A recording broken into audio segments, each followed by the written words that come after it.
Hi, good afternoon, everybody. Thanks for joining us today. We'll give a minute or so to get everybody to join.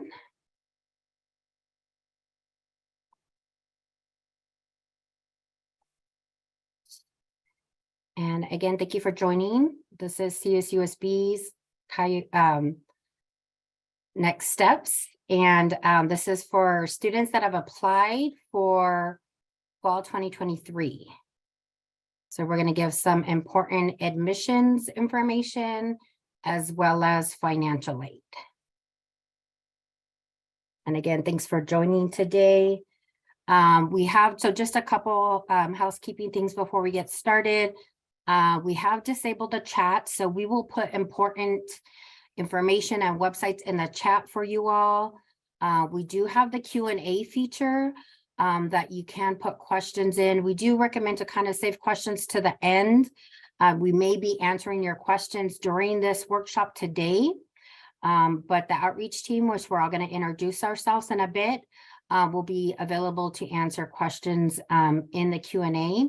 So I'll go ahead and start things off. And again, good afternoon. My name is Lucia Sarate, and I am the lead recruitment coordinator today, or always lead recruitment coordinator, and I'm the host today. So I'll go ahead and turn it over to Alyssa to introduce herself. Hi, everybody. My name is Alyssa. I use she, her pronouns. I'm an admissions counselor at Cal State San Bernardino, located at the Palm Desert campus.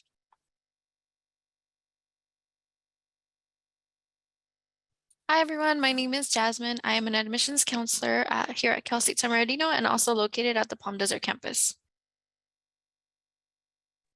Good afternoon, everybody. My name is Nicholas Clements, admissions counselor and recruiter at Cal State San Bernardino, the main campus. Hello, everyone. My name is Saul Perez Jr. I'm also an admissions counselor and recruiter at the San Bernardino campus. Welcome.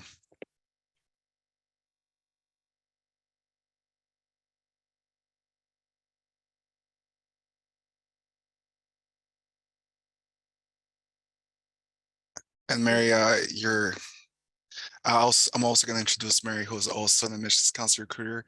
She's having some difficulties with her audio, and she's at the San Bernardino campus. Thanks, Sal. And then we have Francisco here from Financial Aid. Hi, everybody. My name is Francisco Burgos. I am the Financial Literacy and Wellness Coordinator here on campus, and I am located at the San Bernardino campus. Thank you guys for joining us. All right, so let's jump right into it. I'm going to go ahead and share my screen.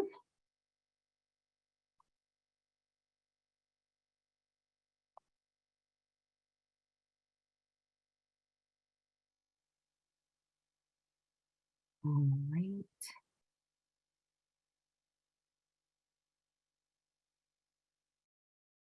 All right, can everybody see that? Good. All right, so again, this is our next steps. And so we're going to start off by going over some admissions information. I do want to address there was an email that went out in air today, so we had a lot of phone calls in that. We did send out another email to go ahead and disregard that. So again, just go ahead and ignore that. Technical difficulties. Today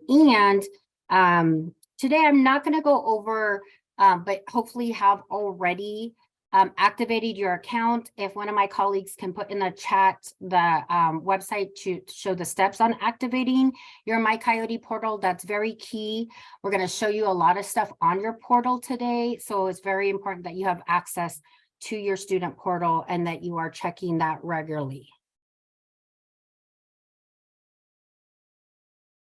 All right, one second. I think I'm going to change the view. All right.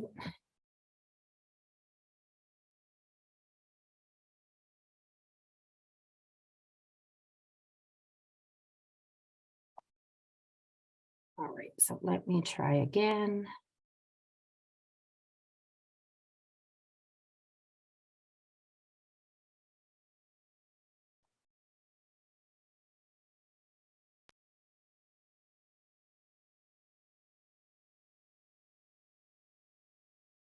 How about now? Do you still see the? All right. We So can again, see, I'm sorry.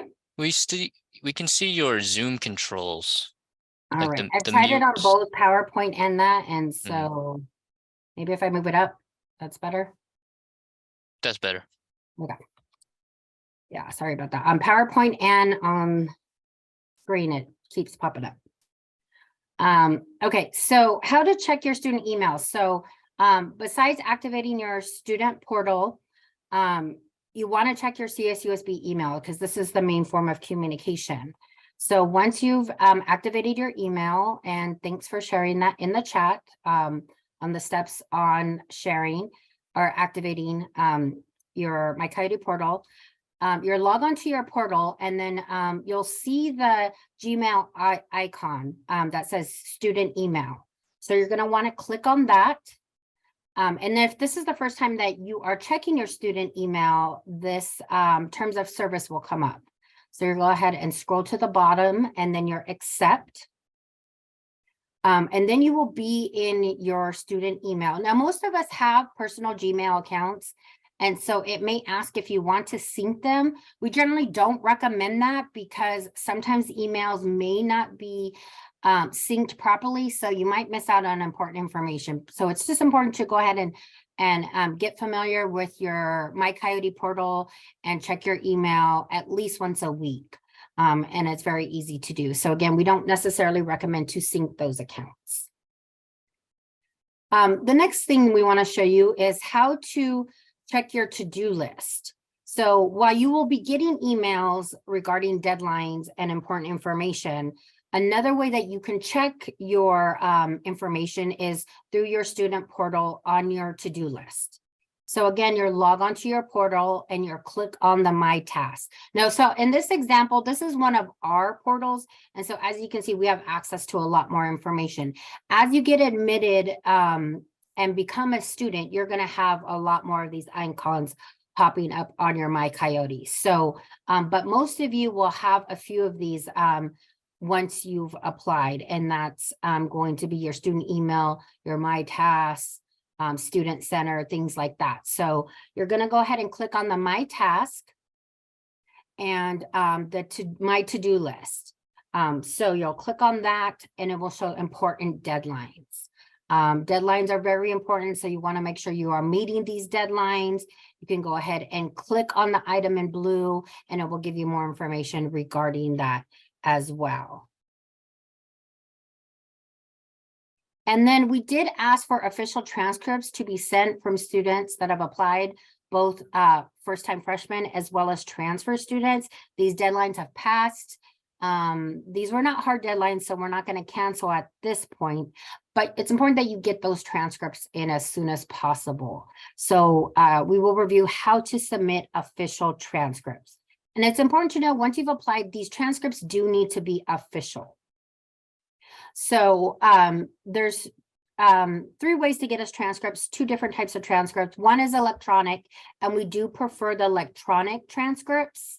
And most institutions have electronic transcripts. This means your school works with a third-party vendor with official electronic transcripts. And so if you're not sure how to request these transcripts, and again, you, the student, need to request them. We cannot request these transcripts for you. They are your information, and so you request them to be sent out to institutions that you've applied to. And so please check with your school. As a transfer student, this would be on your current college portal or website. And the best email to send these to directly to our processing is to admissionsapps@csusb.edu. This goes directly to our processing that processes all official documents. And please do not send us transcripts directly, like a student sending it to one of our counselors or staff. That's not an official transcript. It has to come from your institution's third-party vendor. And then, of course, physical transcripts in the sealed envelope. If the seal is broken, it is not considered an official transcript. And so again, you can request these from your institution.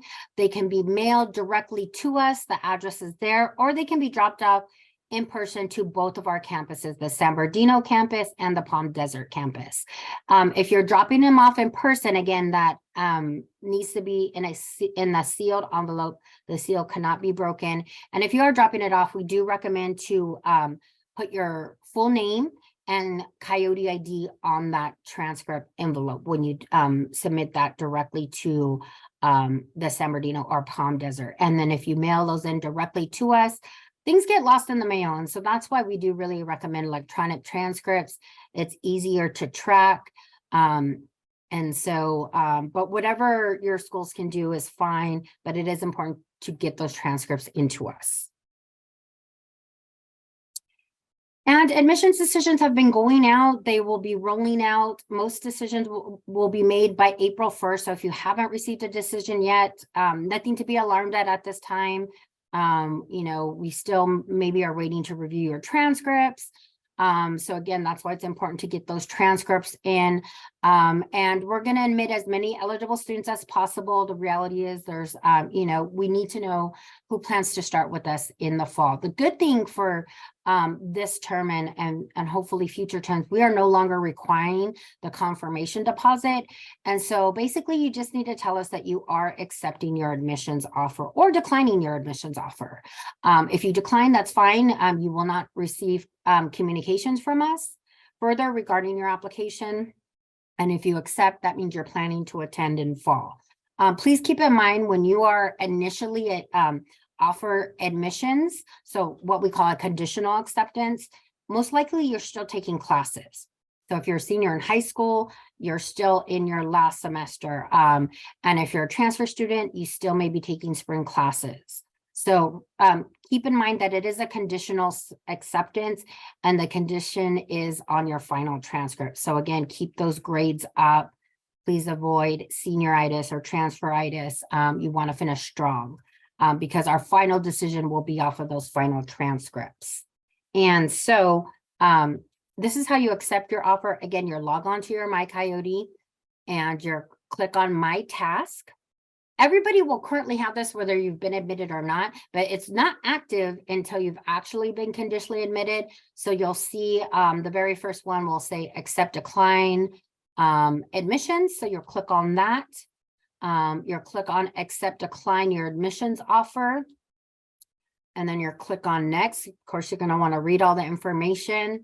And then again, you will accept or decline. If you accept, again, that is telling us that you will plan to attend us in the fall. When orientation is available to sign up, you will then sign up for orientation. Important to know that's when your academic advising takes place is during orientation, which is mandatory.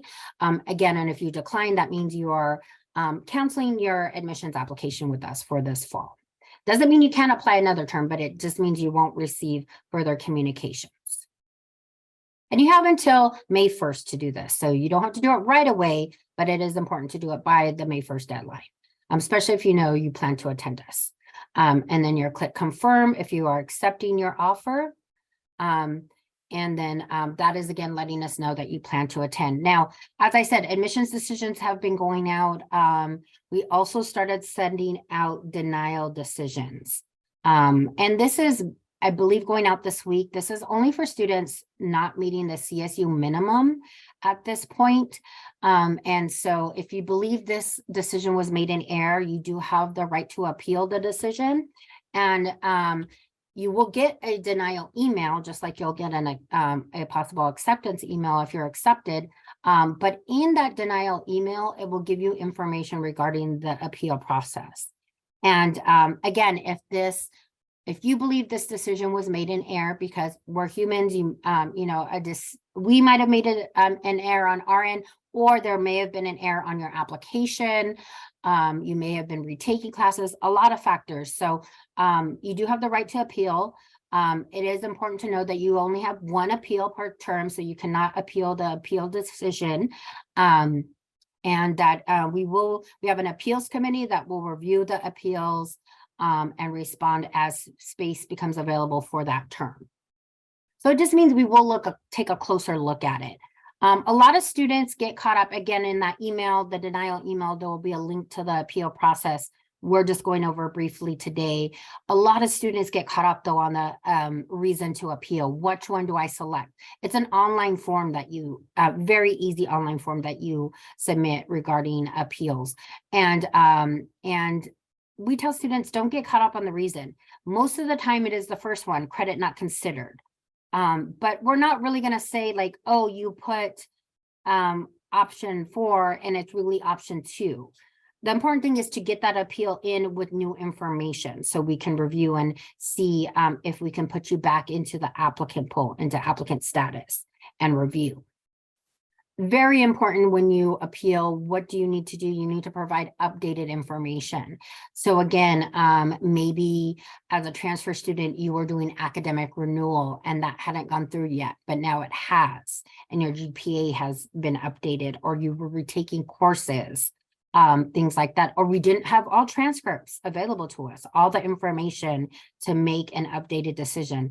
And that's why you should appeal. So please make sure that you upload and submit any up-to-date information so we can consider your appeal. And then we have some important dates. So some of these dates have passed. Francisco is definitely going to go more into the FAFSA and the DREAM Act application priority deadline, March 2nd, coming up next week. Again, accepting your admissions offer. That deadline is May 1st. I forgot to mention in the appeal, you do have 15 business days to submit your appeal. After that 15 business days, we cannot look at your appeal. So it's important that you look at it, submit it in a timely manner because we do get bombarded by appeals. So you want to submit that as soon as possible. So high school students, first-time freshmen, you have until June 15th to sign up for orientation, which again is mandatory. And then for upper division transfer students, you have until July 15th. Orientation is very key. It is mandatory, it is required.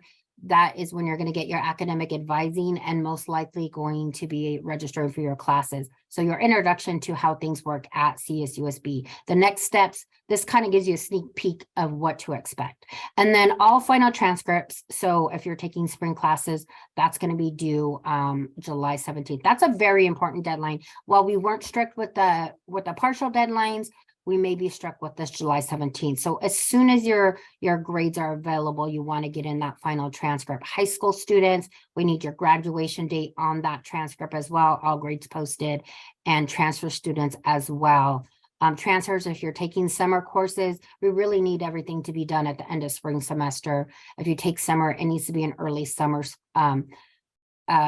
summer term that's going to end early enough for us to get your transcript, because if not, it holds up your admissions, holds up your financial aid, holds up everything from us completely admitting you. So we're going to have upcoming in-person and virtual events and workshops coming up. So next week we're having our first chat with the counselor for spring, and these are virtual Zoom sessions where you come in. So they're not one-on-one appointments, but you can come in and we will be there to ask questions. So it is a question driven. We don't really go in with a presentation. We're just there to, it's like virtual drop-in hours. And then we will also have, for admitted students, we'll have choose CSUSB dates. So you will be invited by email for these in-person events. Bay will be doing our Black and Educated event. April 15th, again, students will be invited to this event. This year, a new event that we'll be hosting, Bay and Hell at a Yote are two new events, but Hell at a Yote is where you get to hear from current students. So this is a great event to really get the student perspective, what to expect, campus tour, and also some fun activities. And then again, like these Coyote Next Steps, we're going to be doing these through April. So next month we'll be hosting with housing, and then April we'll be hosting 2 sessions with orientation. And we will record these sessions.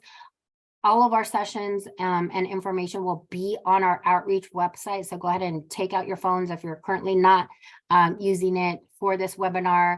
And this will be the best way to stay connected with our outreach team. And then, as I said, here's our phone number, email as well. We will take questions live at the end. do the Q&A. I do see questions coming in and our team will answer them as they come in. And now I would like to go ahead and turn it over to Francisco for some helpful financial aid information and what to expect and how that works with us. Sure. Thank you so much, Lucia. Are you going to share it from my screen, or are you going to share it from your screen, or am I sharing it from my side? It's up to you, whatever you want to do. If it's probably easier for you since you're the host already, if you don't mind. All right, no problem. Let me go ahead and get that ready. Thank you so much.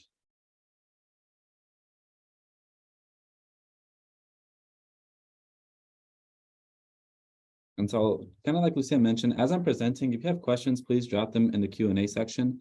I will try my best to answer them as we go or at the end, but please ask them because I will see them and I will try my best to answer all of them as much as I can.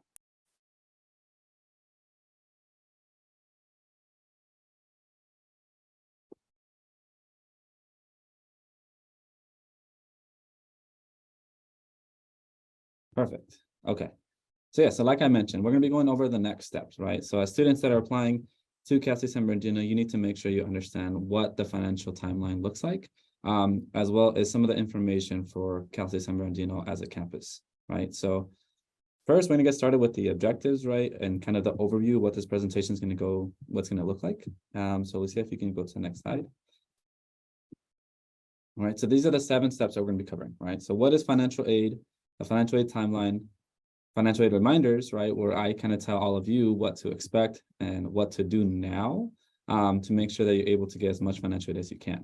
As well as the most common mistakes. I think that is something that I like to go over personally, just because I think a lot of students make similar mistakes and it's not their fault, right? And so I want to make sure that we kind of cover those just to kind of touch on them since we have less than a week left before the March 2nd deadline, right? And then I'm going to talk about how aid is determined, as well as going over what an award letter is and what that might look like if you choose to go to Cal State San Bernardino.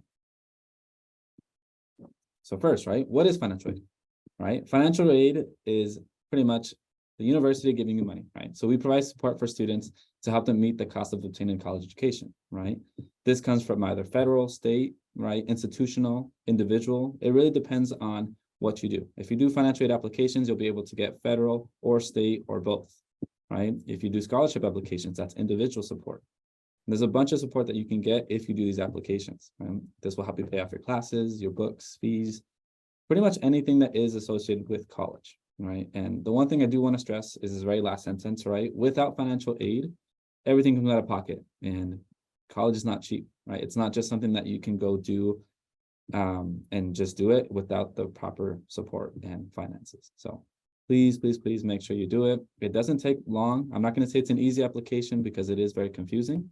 I know for myself, coming out of high school, it was very confusing application, and that's why I work in financial aid now, right? To make sure that students don't get confused with the application process and it's a little bit easier. Right, so what is the financial aid timeline? This is pretty much what the financial aid timeline is, right? So the very first thing you're supposed to do as a high school senior is file your California Dream Act or your FAFSA application, right? Depending on what your legal status is, you would fill out one or the other if you're eligible, right? The reason why I say that is because if you're a US citizen or if you have a green card or a social security number that is not a working social, you will be able to do the FAFSA. If you don't have a social and you are an undocumented student, an eligible undocumented student, you would be doing the California Dream Act application, right?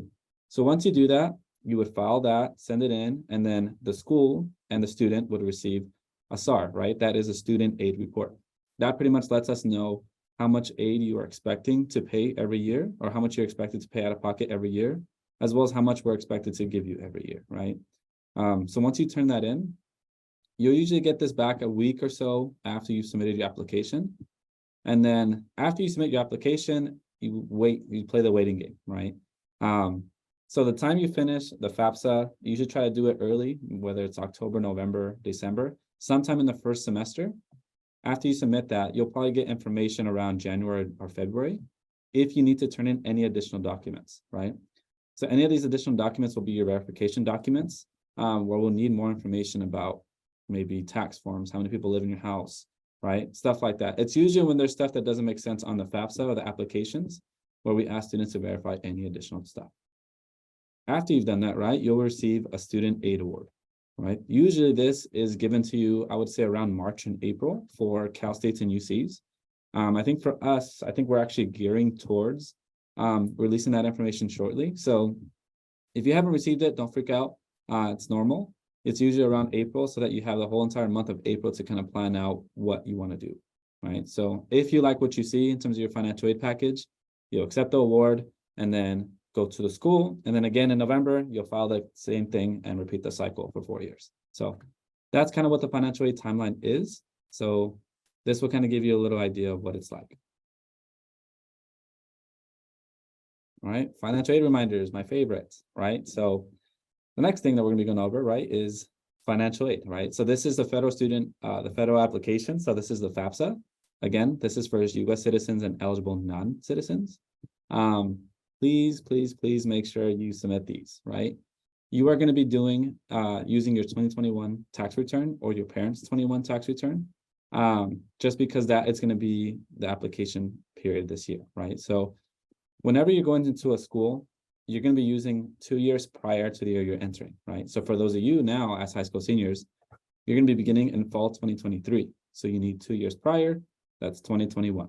So next year, you're going to need 2022 and so on and so forth.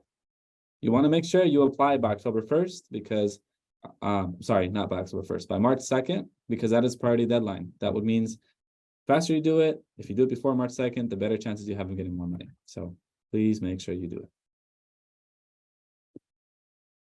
And then we have the California Dream Act application, right? This is for my dreamers, for my eligible undocumented students. If you're able to do this application, I would do it as soon as you can, right? You're never going to do both. And I just want to say that now, that is a huge myth. Do both of them because you get double the chances. No, that's not the way it works, right? You want to make sure you do one or the other if you're able to.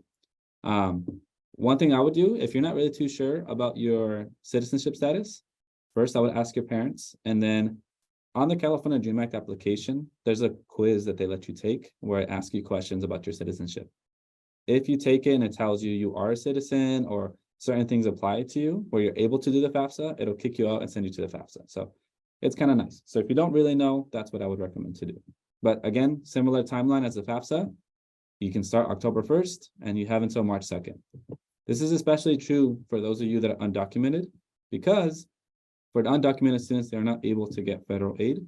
So they are not able to get a Pell Grant. So you want to make sure that you do this as soon as you can and before March 2nd. And so this is kind of just a screenshot of what it might look like, right? You'll start here, create your account, and move forward. The next slide goes over the FSA ID. This is for FAFSA students only, right? So this is pretty much your login and password. So you want to make sure that you create this as well as one of your parents if able to. The only way you're able to do this is if you have a social security number, okay? So if your parents don't have a social, that's okay. It doesn't mean that they can't do the FAFSA or you can't do the FAFSA. The way it works, right, is if you are a student that is a citizen when you are doing the FAFSA, but your parent is undocumented and they don't have a social, all you're going to do is on the social, on the FAFSA application, once it gets to the parent social, you're going to put all zeros, right? I don't know what schools are here, but I host workshops regularly. If you guys ever want to attend them, they're on our website, on Zoom. So please feel free to join those. I'll be more than happy to help. But that's a little bit about the FAFSA. I'm just kind of going over this generally because I would hope that people already did this. But this is a good thing too. So the IRS data retrieval tool, this is going to be your best friend for the FAFSA. If you're able to use this, please use it because it makes it more accurate and it's a lot quicker. It makes the application process go from maybe an hour to 30 minutes, and it shortens it by a lot. So please make sure if you're able to use this, please use it. And again, this is the California Dream Act. So this is what this one looks like. You would go to first time user if you're just starting. And this is where it would give you the quiz. So once you press start, it'll send you to that quiz where it kind of lets you know, I wouldn't say quiz, it's an assessment where they let you know this and this applies to California Dream Act. Please fill out this assessment to make sure you're doing the right application. And then you continue and then you'll be good to go. So this is the next step, right? So most common mistakes. I know these seem very basic and very general, but I promise you this happens way too much. And I used to work at high schools, and this is something that I used to see a lot when I would review applications. So the name and social security number, that's something that gets confused a lot, right? Especially if you have two last names. Please make sure if you have two last names, you know whether or not your last name is hyphenated or if it's spaced out, right? Just because that is very important when doing these applications. You need to make sure that it matches your social if you're doing that. Again, one of the most common things I see is the student confusing their questions with parent questions. At the top of the application, it tells you student section, parent section, right? So make sure you pay attention to those things. And again, one of those right there that I see at the bottom is if parent does not have a social security number, please put all zeros. So you're just going to put all zeros, and you would have to physically sign a form and mail it in. So that's the way it would work for students that have parents that don't have socials. And then the last one. This is an important one that I see way too much for incoming freshmen and transfer students. They don't claim the Cal Grant, right? And I think it's really important that students claim the Cal Grant because they are missing out on $5,795, I believe it is, right? So, or 5,746, somewhere around there, right? Close to $6,000 just because they don't claim the Cal Grant. And that takes, I promise you, no more than 5 minutes. So please make sure you do that. And the next slide, right, is going over that. So create a web grants for students account. I will go ahead and post a link on there towards the end of the presentation, or if one of you folks in admissions can please post that, that'd be great. Just so students have access to that. You're not going to do it yet. You're not going to have to create an account yet, but after you've done the FAFSA and it's processed, you're able to create a web grants for student account. But you need to confirm your school after May 1st, after you've made your decision. So please, please, please, if you want, this is something I'll tell you guys to do right now. Go bug your counselors about this because they will let you know what to do. And this, again, this is going to get you a lot more money. So please make sure you do it. Again, this is what the website looks like, right? You would press create an account. And again, the only way you'd be able to create an account is if you've already done the FAFSA or the California Dream Act. So please make sure that you do both of those before doing this step. And this is kind of what it looks like, right? So like I mentioned, you need to make sure you do that FAFSA application or that California Dream Act application beforehand. And then you fill in the stuff on the right side. Again, if you have two last names, please make sure that you figure out if it's hyphenated or not. Thank you so much, Alyssa. I appreciate it. So Alyssa went ahead and put that in the chat. So if you want to take a look at that, you can, because that is going to help you a lot going forward. So please make sure you do that. Okay, so how is aid determined, right? So a student's financial aid award is determined by their need, right? How much money do you need to attend the school? Typically, right, the higher the students need, the higher the financial aid award, right? So if, right, say for example, the cost of attendance is tuition and fees, and then you're going to live on campus, right? You're going to add those two as your cost of attendance. If you're living at home with your parents, it's just going to be tuition and fees, and then a combination of transportation, books and supplies, personal, right? So it really just depends. But for the most part, it's going to be tuition and fees plus housing, or tuition and fees plus transportation and books, right? So you're going to get that number and subtract it from your expected family contribution. I'll talk about that a little bit later. And that's going to equal your need. Okay, so that's kind of the way it works. You'll get the EFC, so the expected family contribution, after you finish the FAFSA or the California Dream Act. I know I sound like a broken record, and I'm doing that on purpose because I really want to make sure that students do this application. Okay, and so, right, when a student completes the application, right, what do they do after this? You get an EFC. So that is the expected family contribution, right? So based on the information that you provide on your application, based on your parents' income, as well as your household size, you're given a number, right, that determines how much you're going to be, pretty much how much you're expected to pay every year, right? The higher the number is, the more you're expected to pay, meaning you'll get less financial aid. The lower the number is, the more financial aid you're going to receive, right? So it's important that you make sure that everything on there is as accurate as possible, right? If there's an error, I would contact the schools that you applied to and make sure that you let them know what the error is, because then it gets into a little bit of mess, and we wouldn't want that for you. And then again, right, you just want to make sure that the income amount, right, is correct. because I know sometimes students will say, oh, my parents are divorced. Which parent do I put, right? For that situation, you want to put the parent that you live with more than 50% of the year. But it really just depends on each student situation. So if you have any questions about specifics, you can always email me. I'll put my contact information at the end. I have no problem answering those questions either. So what is an award letter, right? An award letter is something that you're going to be getting from all the schools you're applying to. So not just us at Cal State San Bernardino, but other schools as well. You want to make sure that you understand how this works, right? What an award letter is pretty much how much the schools are going to be giving to you every single year, or for that year, right? So say, for example, you were a student applying last year and you got your award letter. Say, for example, on this right side, the student is getting $14,285 from us per year, right? So per year means that's much you're going to be getting. You need to divide that in half to determine how much you're going to be getting for each semester, right? So it shows you how much aid you're getting in terms of grants, loans, maybe scholarships, right? That's what an award letter is.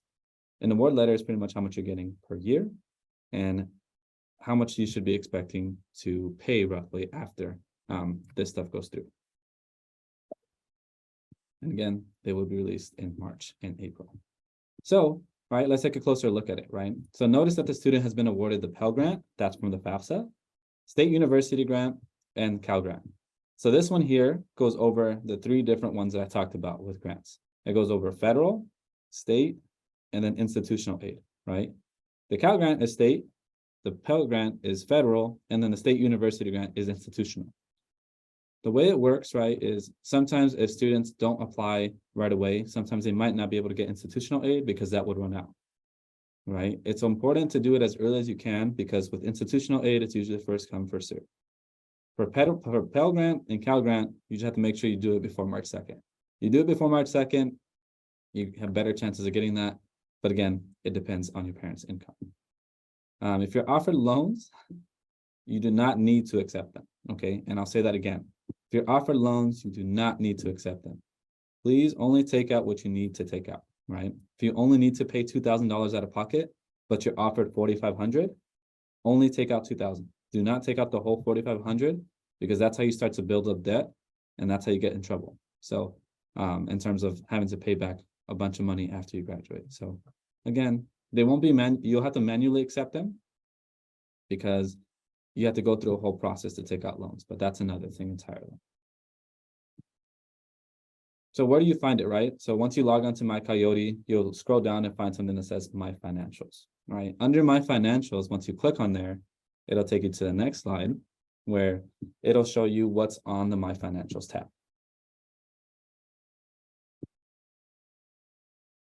So on the My Financials tab, right, you have a bunch of different things. You have make a payment. That's usually where you students would make payments if they don't have enough financial aid to cover their expenses. You have the scholarship site. I would recommend to do that. If you don't have time to do it now, please do it before. And then you have the View My Financial Aid Award. So you would click on that one. Once you click on that one, it'll take you to the next slide where it'll show you a year, right? So for this one, this is for this year. We haven't released the one for next year, but once for next year, it'll say 2024. Right? So please make sure that you click on that one, and that's where it's going to show you what your award letter looks like.